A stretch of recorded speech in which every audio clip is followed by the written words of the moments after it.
ஓம் சாமி சரணமையப்பா. நம்ம இந்த எபிசோடில் நம்ம ஒரு சின்ன கேட்டகரியாக பிரிச்சுக்கோ, ஒரு பாட்டாக பிரிச்சுக்கோ. என்னென்னா, சபரிமலையை பற்றின ஃபுல் டீட்டெயில் எனக்கு தெரிஞ்ச அளவுக்கு, அதே மாதிரி கன்னிசாமிகளாக இருந்தாலும் சரி, குருசாமியாக இருந்தாலும் சரி, ஒவ்வொரு வருஷம் ஒவ்வொரு சாமிகளும் என்ன ஒரு தடவை 4 தடவை போயிருப்பாங்க, 5 தடவை போயிருப்பாங்க, இந்த மாதிரி போயிருப்பாங்களா. இவங்களோட வீடியோ உங்களுக்கு செப்பரேட்டாக நான் எடுத்து ஸ்பெசிஃபையாக உங்களுக்கு அனுப்புகிறேன், அவங்களோட அனுபவத்தில். சரிங்களா? நான் இந்த வட்டம் கன்னிசாமியாக தான் இருக்கேன். இந்த தடவை நான் மாலை போட்டிருக்கேன். மாலை போட்டு கன்னிசாமியை தான் பயணம் பண்ணி போய் ஐயனை நான் பார்க்க போகிறேன். எனக்கு இப்போ ஒரு விஷயம் கிடச்சிச்சு. அந்த விஷயத்த உங்ககிட்ட ஷேர் பண்ணணும்னு நினைக்கிறேன். அதுக்கு முன்னாடி நம்ம பேஜை சப்ஸ்கிரைப் பண்ணாலும் சப்ஸ்கிரைப் பண்ணிட்டு இந்த வீடியோ பிடிச்சிருந்தா ஒரு சின்ன லைக் மட்டும் கொடுத்துருங்க நண்பர்களே. என்ன விஷயம் அப்படின்னு கேட்டிங்கன்னா, இந்த துண்டு போடுறோம் பார்த்தீங்களா, துண்டு ஐயப்பனுக்கு 3 கலர் துண்டு போடுவாங்க. சரிங்களா? எந்தெந்த கலருனா கருப்பு கலரு, நீலம், ஆரஞ்சு. இந்த 3மே ஐயப்பனுக்கு போடுற வேஷ்டியாக இருந்தாலும் சரி, துண்டாக இருந்தாலும் சரி, இந்த 3 கலர் ஐயப்பனுக்கு மேண்டேட்ரி. அதுலேயும் ரொம்ப மேண்டேட்ரியாக இருக்கிறது என்னென்னா, கருப்பும் நீலம் தான் ஐயப்பனுக்கு மேண்டேட்ரின்னு சொல்லணும். ஆரஞ்சு ஒரு ஆப்ஷனல். சரிங்களா? ஆரஞ்சு போடலாம், போடாமல் இருக்கலாம், அது ஒன்றும் பிரச்சனையே கிடையாது. ஆனால் முருகனுக்கு பச்சையும் ஆரஞ்சு தான் முருகனுக்கு. சரிங்களா? ஏன் எதனால் அப்படி கேட்டோன்னா, ஐயப்பன் பிரம்மச்சரிய விரதத்தில் சபரிமலையில் இருக்கனால அவருக்கு கருப்பும் நீலமும் அவருக்கு உகந்தது.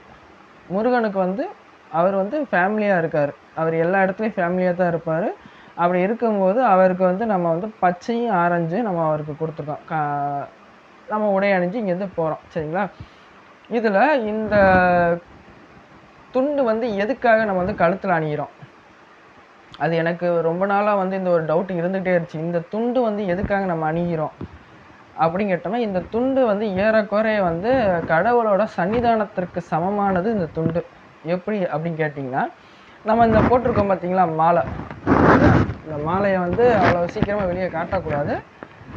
இந்த வீடியோக்காக தான் இந்த மாலையை காட்டினேன்னு. நம்ம போடுற மாலை 2 மாலை போடுவோம். ஒன்று துளசி மாலை ஒன்று போடுவோம், இன்னொன்று ருத்ராட்ச மாலை. இந்த 2 மாலையும் போடுவோம். இன்னும் நிறைய பேர் ஸ்படிக மாலை போடுவாங்க. அது அவங்கவுங்களோட பொறுத்து தான் அவங்க பண்ணுறது. நம்ம நார்மலாக போடுறது இந்த 2 மாலை தான் போடுறோம். ஒன்று துளசி மாலையும், இன்னொன்று இந்த மாலை, அந்த ருத்ராட்ச மாலையும் துளசி மாலையும் தான் போடுறது. இந்த 2 மாலை போட்டிருக்கத வெளியே தெரியாமல் இருக்கிறதுக்கு தான் இந்த துண்டை வச்சு நம்ம கவர் பண்ணுறோம். சரிங்களா? எதனால் அப்படின்னு கேட்டோம்னா, நார்மலாக இப்போ மாலை போட்டிருக்கோம் அப்படின்னு சொல்லும் போது நம்ம எங்கேயாவது வெளியே ட்ராவல் பண்ணி போவோம். அப்படி போகும்போது ஏற்ற மாதிரி தாய்மார்கள் இவங்களாம் வருவாங்க பார்த்தீங்களா. இப்போ நார்மலாக எப்படி சொல்லணும்னா, இப்போ ரோட்லேயே நடந்து போகும்போது ஒரு கூட்டமாக நெரிசலாக இருக்க பகுதி, ஏதோ ஒரு பகுதி போகிறோன்னு வச்சுக்கோங்க. மாலை போட்டிருக்கோன்றத நமக்கு உள்ளே நம்ம போட்டிருப்போம், மேலே சட்டையோ இதெல்லாம் போட்டு மறைச்சிருப்போம். சரிங்களா? இந்த கழுத்துக்கிட்ட வரைக்கும் மாலை போட்டிருப்போம். அந்த மாதிரி போகும்போது நம்ம அந்த துண்டை போட்டிருக்கும் போது அந்த துண்டை வச்சு மறைக்கிறதுக்கு விஷயம். 2வது விஷயம், கழுத்தில் ஒரு துண்டு இருக்குதுன்னு வச்சுக்கோங்களேன், ஆளுமைக்குரிய நம்ம ஆளுமை பண்ணுறதுக்கு சமமானது. இப்போ நிறையா கிராமத்துலலாம் பார்த்துருப்பீங்க, மேலே ஒரு துண்டு போட்டிருப்பாங்க, ஒன் சைடு மட்டும் துண்டு போட்டிருப்பாங்க. ஒரு நாட்டாமா படமோ இந்த மாதிரி படம் பார்த்துருக்கீங்கன்னு வச்சுக்கோங்களேன், அவங்க உயர்ந்த பதவியில் இருக்கவங்க நிறையா பேர் துண்டு போடுவாங்க. பழங்காலத்து மக்கள் நிறைய பேர் துண்டு போடுவாங்க. அப்படி துண்டு போட்டிருக்க ஒன் சைடு அவங்க துண்டு போடும்போது ஒரு பெரிய கிரேடில் இருக்க மாதிரி அவங்க அங்கீகாரம் கொடுப்பாங்க. அந்த மாதிரி தான் இப்போ நம்ம முருகனுக்கு போடுறதாலும் சரி, ஐயப்பனுக்கு போடுறதா இருந்தாலும் சரி, இந்த மாதிரி துண்டு போட்டிருந்தாங்கன்னா ஒரு ஆளுமைக்குரியது சமமாக இருப்போம். சரிங்களா? அதே துண்டு இடுப்பில் கட்டுறோன்னு வச்சுக்கோங்களேன், அவங்களுக்கு அடி பண்ணிடுற மாதிரி. சரிங்களா? அடி பண்ணிடுறதுனா கடவுளை தவிர வேறு யாருக்கும் நம்ம அடி பண்ணிட போகிறது கிடையாது.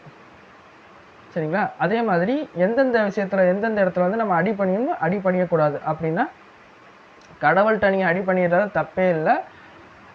கடவுளை தவிர வேறு யாருக்கும் நம்ம அடி பண்ணிஞ்சு போகணுன்னு அவசியமும் இல்லை. சரிங்களா? கடவுளை நீங்கள் சிலை வடிவில் பார்த்தாலும் சரி, இல்லை ஃபோட்டோவில் பார்த்தாலும் சரி, எங்கே பார்த்தாலும் சரி, கோயிலுக்கு போனாலும் டக்குன்னு நம்ம என்ன சொல்லுங்கள், துண்டை எடுத்து கழுத்தில் இருக்க துண்டை எடுத்து இடுப்பில் கட்டிக்கணும். இடுப்பில் கட்டி, ஐயா இந்த பூத உடலை உனக்கு நான் சமர்ப்பணம் பண்ணிக்கிறேன் அப்படின்ற மாதிரி தான் நம்ம அந்த இடத்துல இருக்கணும். எக்காரணத்தை கொண்டு கோயிலுக்கு போகும்போது கழுத்தில் துண்டை மட்டும் போடக்கூடாது.